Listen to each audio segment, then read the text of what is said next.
So hey guys, dyes ഇറേ അങ്ങനെയാണോ pronounce ചെയ്യേണ്ടതെന്ന് എനിക്കറിയത്തില്ല. ഡീസ് ഇറേ എന്നൊക്കെ പറയുന്നുണ്ട്. അപ്പോൾ ഇതൊരു സെക്കൻഡ് റിവ്യൂ ആണ്. എൻ്റെ വൈഫ് മൂവി കാണുകയുണ്ടായി. അപ്പോൾ അതുമായി ബന്ധപ്പെട്ട കുറച്ച് റിവ്യൂസാണ് വൈഫിൻ്റെ പറയുന്നത്. നമുക്ക് കേൾക്കാം. എങ്ങനെയുണ്ടായിരുന്നു ആ പടം? ഇഷ്ടപ്പെട്ടോ? നല്ല പടമായിരുന്നു. എനിക്ക് രാഹുൽ സദാശിവന്റെ മൂവീസ് ഇങ്ങനെ നോക്കുമ്പോൾ ഇപ്പം ബ്രഹ്മയുഗമാണെങ്കിലും ഭൂതകാലമാണെങ്കിലും ഇപ്പം ഈ ഉള്ള മൂവി ആണെങ്കിലും ഒരു കോമൺ കാര്യം കമ്മ്യൂണിക്കേറ്റ് ചെയ്യുന്നുണ്ട്. അതായത് ആർക്കും ഒന്നും വിട്ടുകൊടുക്കാനായിട്ട് പറ്റില്ല, ആരെയും വിട്ടുകൊടുക്കാൻ പറ്റില്ല എന്ന്. അതൊരു മനുഷ്യന്റെ ഒരു ഗ്രീഡി ആയിട്ടുള്ള ഒരു നേച്ചറിനെ എപ്പോഴും ടച്ച് ചെയ്തു പോകുന്ന ഒരു വേവാണ് ഞാൻ കാണുന്നത്. അദ്ദേഹത്തിൻ്റെ എല്ലാ മൂവീസിലും അങ്ങനെയാണ്. അപ്പോൾ ഈ മൂവിയും അങ്ങനെ തന്നെയാണ്. പക്ഷെ ഒരു ഡിഫറെൻറ്റ് ലെവൽ ഓഫ് അപ്രോച്ചും ടെക്നിക്കൽ ടീമൊക്കെ അത് നന്നായി ചെയ്തിട്ടുണ്ട്. പിന്നെ ആ ഒരു ആഹ്, അതായത് ആ ഗോസ്റ്റിനെ കാണിക്കാതെ ഗോസ്റ്റിന്റെ പ്രസൻസ് അറിയിക്കുന്ന രീതി അത് വളരെ നന്നായിട്ടുണ്ടായിരുന്നു. സൗണ്ട് എഫക്ട്സ് നല്ലതായിരുന്നു. പിന്നെ പ്രണവിൻ്റെ മൂവികളിലെ ഏറ്റവും നല്ല എടുത്തു പറയാൻ പറ്റുന്ന ഒരു മൂവി തന്നെയായിരുന്നു ഇത്. മറ്റുള്ള ക്യാരക്ടേഴ്സ് എങ്ങനെയുണ്ടായിരുന്നു? ആ എൽസമ്മ എന്ന് പറഞ്ഞിട്ടുള്ള അവരുടെ ക്യാരക്ടർ നല്ലതായിരുന്നു. പിന്നെ സപ്പോർട്ടിംഗ് റോളിലുണ്ടായ ഒരു ആം, ഗിബിൻ ആ, ജിബിൻ ആ ജിബിൻ പയ്യൻ, ചെറിയ പയ്യൻ. ആ, അപ്പം ആ കുട്ടി നന്നായി ചെയ്തിട്ടുണ്ടായിരുന്നു. വൈഫ് തിയേറ്ററിൽ എങ്ങനെ ഇരുന്നേന്ന് ഇങ്ങനെയൊക്കെയാണ് ഇരുന്നത്. അപ്പൊ അതിപ്പോ അടുത്തിരിക്കുന്നത് നമുക്കും ആ സിനിമ നമുക്ക് എൻജോയ് ചെയ്യാൻ പറ്റുമോ എന്നുള്ള കാര്യം സംശയം. കാരണം നമുക്ക് പേടിയാവുന്നു പറഞ്ഞുകൊണ്ടിരിക്കുന്നു. പിന്നെ അത് മാത്രമല്ല, ഓഡിയൻസ് ഓഡിയൻസ് എന്ന് പറയുമ്പോൾ ഇപ്പോൾ ഹൊറർ ഫിലിമാണ്. ഹൊറർ ഫിലിം കാണാൻ വേണ്ടി ഇരിക്കുമ്പോൾ അതിൻ്റെതായ രീതിയിൽ വന്നിരിക്കണം. ആരോടും സംസാരിക്കാൻ പാടില്ല, കുശിക്കാൻ പാടില്ല. ഗോസ്റ്റ് വരുന്ന സമയത്ത് അവിടെ കിടന്ന് വേറെ എന്തൊക്കെയോ നോയ്സ് ഉണ്ടാക്കുക.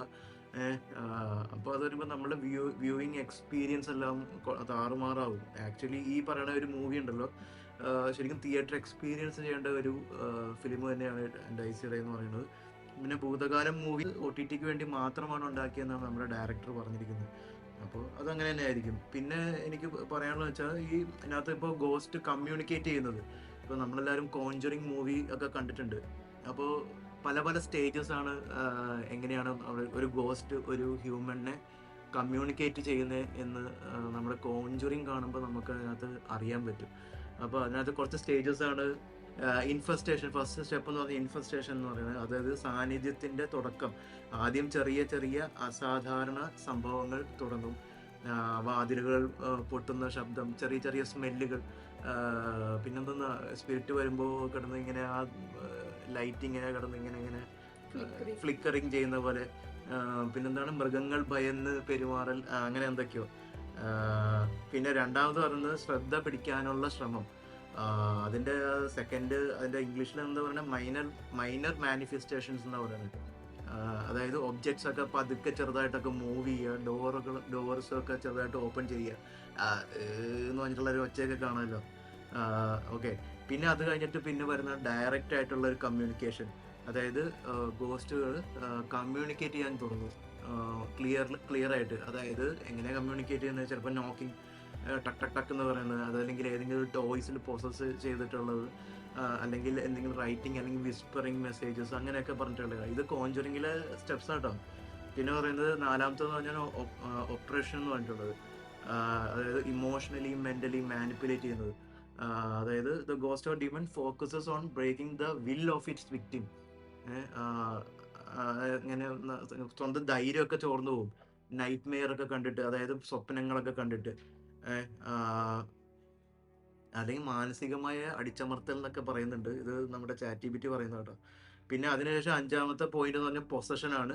ആത്മാവ് ഇപ്പോൾ മനുഷ്യന്റെ ശരീരത്തിലേക്ക് കടക്കാൻ ശ്രമിക്കുന്നു എന്ന് പറയുന്ന രീതിയിലാണ് അഞ്ചാമത്തെ സ്റ്റെപ്പ്. അതിനുശേഷം ആറാമത്തെ സ്റ്റെപ്പ് എന്ന് പറയുന്നത് എക്സോസിസം. അത് എക്സോസിസം നിങ്ങൾക്ക് അറിയാലോ.